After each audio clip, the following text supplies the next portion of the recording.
Hello, friends. This is Darren Hayes of PigskinDispatch.com. Before we take you to your favorite Sports History Network show, just want to tell you a little bit about some merch that you can pick up that represents your favorite SHN podcasts. So far, there's t-shirts, coffee mugs, and even books from some of the authors that do podcasts right here on SHN. Who could buy something better than that, than have the history right from the gentleman that you hear talking about it? But we also are adding things each and every day. And where's that store, may you ask? Well, it's at sportshistorynetwork.com. Up at the top, there is the SHN merch button. Click on that. It'll take you right to the store, and you can be representing your favorite podcast and show the world that, hey, on the swag that I'm using, it's the headquarters of sports yesteryear, Sports History Network, and my favorite podcaster, the Sports History Network store. Shop there today. This podcast is part of the Sports History Network, your headquarters for the yesteryear of your favorite sport. You can learn more at sportshistorynetwork.com. Hello, sports fans, and welcome to another edition of Yesterday's Sports on the Sports History Network. Lately, my podcasts have been about football and about weightlifting. So today, with baseball season just around the corner, I thought we would switch gears and talk about a baseball team that doesn't really get talked about a whole lot. But from 1976 to 1985, they had one of the best teams in all Major League Baseball. And that would be the Kansas City Royals. After the Kansas City Athletics moved to Oakland in 1968, the city was hungry for another baseball team. They got one just 1 year later.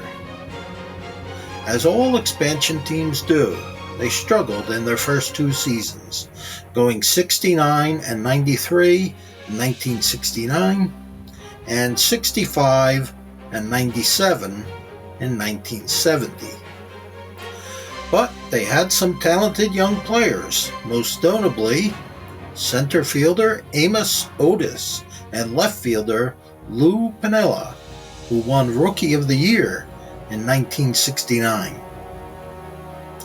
In 1971, only their third year in the league, the Royals finished the season with an 85 and 76 record. In 1973, they upped their win total to 88. In 1975, they improved their record to 91 wins and 71 losses. With talented young players like first baseman John Mayberry, third baseman George Brett, and pitcher Dennis Leonard, it was only a matter of time until the Royals won the American League Western Division. They did precisely that in 1976. The 76 Royals did not have a lot of home runs, hitting only 65 on the season, with Amos Otis leading the team with 18. John Mayberry led the team in runs batted in with 95. Left fielder Tom Poquette batted .302. DH Hal McRae batted .302. And third baseman George Brett batted .333. Pitcher Dennis Leonard won 17 games. Brett, Otis, McRae, and shortstop Freddie Patek made the All-Star team. Kansas City gave the New York Yankees all they could handle in the playoffs, but lost 3-2. The 1977 Royals finished the season with a 102 and 60 record, the best in the Major League. Unlike last year's team, this team hit many home runs, 146 to be exact. Hal McRae hit 21, George Brett hit 22, and John Mayberry and right fielder Al Cowens each hit 23. Cowens and Brett tied for the best batting average on the team, hitting .312. Cowens also led the team in RBIs with 112. Dennis Leonard was the team's best pitcher with a 20-12 record and a 3.04 ERA. Despite having so many talented players, only George Brett made the All-Star team.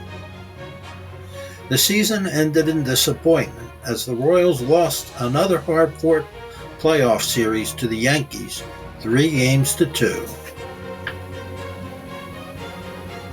In 1978, the Royals won the Western Division for the third year in a row. But for the third year in a row, they lost their playoff series to the Yankees, this time 3-1. Amos Otis led the team in home runs with 22, RBIs with 96, and batting average, hitting .298. Pitcher Dennis Leonard had 21 wins. Paul Splittorff won 19, and Larry Guru went 16-4 with a 2.72 ERA. George Brett, Freddie Patek, Frank White, and catcher Darrell Porter made the All-Star team.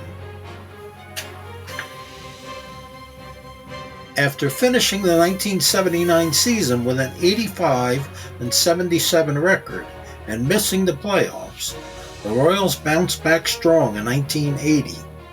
They finished the season with 97 wins and 65 losses. George Brett had a season to remember, hitting 24 home runs and 118 RBIs. Baseball fans everywhere checked the daily box scores as Brett teetered on becoming the first player to bat .400 since Ted Williams did it in 1941. He came close, finishing the season at .390. Brett made the All-Star team along with Larry Gura and Darrell Porter. Brett also won the American League MVP award. Dennis Leonard once again led the pitching staff in wins with 20, while Gura had 18 and an impressive 2.95 ERA.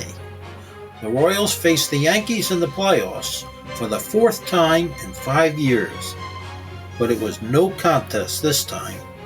KC swept New York 3-0 and played the Philadelphia Phillies in the World Series, but lost 4-2. 1981 was a disappointing season for the Royals, finishing the strike-shortened season with 50 wins and 53 losses before getting swept by the Oakland A's in the playoffs. George Brett once again led the team in batting average at .314 and made the All-Star team along with teammate Frank White. The Royals finished the 1982 season with a 90-72 record, but had to settle for second place behind the California Angels. George Brett hit over .300 again, but was third on the team behind left fielder Willie Wilson, who hit .333, and DH Hal McRae, who batted .308. McRae led the team in home runs with 27 and RBIs with 133. Brett, Wilson, and McRae made the All-Star team, along with Frank White and relief pitcher Dan Quisenberry. 1983 was a rare losing season for the Royals. Perennial All-Star George Brett batted .310 with 25 home runs and 93 RBIs. Brett, who brawled with Yankees third baseman Greg Nettles in the 1977 playoffs, lost his temper again during a regular season game against the Yankees in what will forever be known as the Pine Tar Incident. 1984 wasn't much better. They finished first with an 84-78 record, but were swept by the Detroit Tigers in the playoffs. Even Brett had an off year, batting only .284. First baseman Steve Balboni slugged 28 home runs, and Hal McRae batted .303. George Brett and Dan Quisenberry made the All-Star team. In 1985, the Royals finished the season with a 91-71 record and placed first in their division. After not having one of his better seasons in 1984, George Brett came back better than ever in 1985, batting .335 with 30 home runs and 112 RBIs.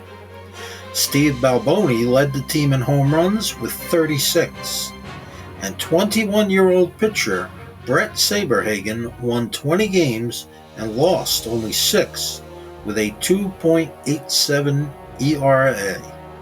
Saberhagen won the Cy Young Award, and Brett made the All-Star team. They would face the Toronto Blue Jays, who at 99-62 had the best record in the American League. It was a hard-fought series, but the Royals pulled off an upset, winning 4-3. Now it was on to the World Series to face the powerful St. Louis Cardinals, who had the best record in all of baseball, including their playoff series against the LA Dodgers. St. Louis had an impressive 105-63 record, and not many people thought the Royals could defeat them. With the Cardinals leading the series 3-1, it looked like the prognosticators were correct. But the Royals came storming back to win the next 3 games. After having one of the best teams in baseball for the last 10 years, the Kansas City Royals were finally World Series champions. It would be 29 long years before the Royals would play in the postseason. In 2014, they would reach the World Series before losing to the San Francisco Giants. But in 2015, the Royals won their second World Series trophy, defeating the New York Mets 4-1. That will conclude our podcast for today. I hope you enjoyed it. Take care, and God bless. This podcast is part of the Sports History Network, your headquarters for the yesteryear of your favorite sport. You can learn more at sportshistorynetwork.com. Hey there, sports history fan. This is Arnie Chapman, aka the Football History Dude, and I wanted to thank you for stopping by to listen to another episode here on the Sports History Network. Our podcasters are passionate about uncovering and sharing sports stories from yesteryear. And if you didn't know it already, we have over 30 shows across the network covering all sorts of sports history topics. In fact, here's a glimpse into one of our awesome podcasts here on the network. Hello, football friends. This is Darren Hayes of the Pigskin Dispatch podcast, and I'd like to invite you to the portal of positive football history, Pigskin Dispatch and pigskindispatch.com. We talk about everything that centers around the game of American football, expert discussions, the origins of the games, the great players, teams, and coaches, and more, and some great guests and insights from experts. We have new episodes 3 to 4 times a week, and you can find us on sportshistorynetwork.com, pigskindispatch.com, or your favorite podcast provider. How about that? I bet you're super hyped to go listen to that new podcast, right? Well, to learn about this show and all the other podcasts on the network, head over to sportshistorynetwork.com/podcasts. Again, that's sportshistorynetwork.com/podcasts. Head over there today to find your next favorite sports history podcast.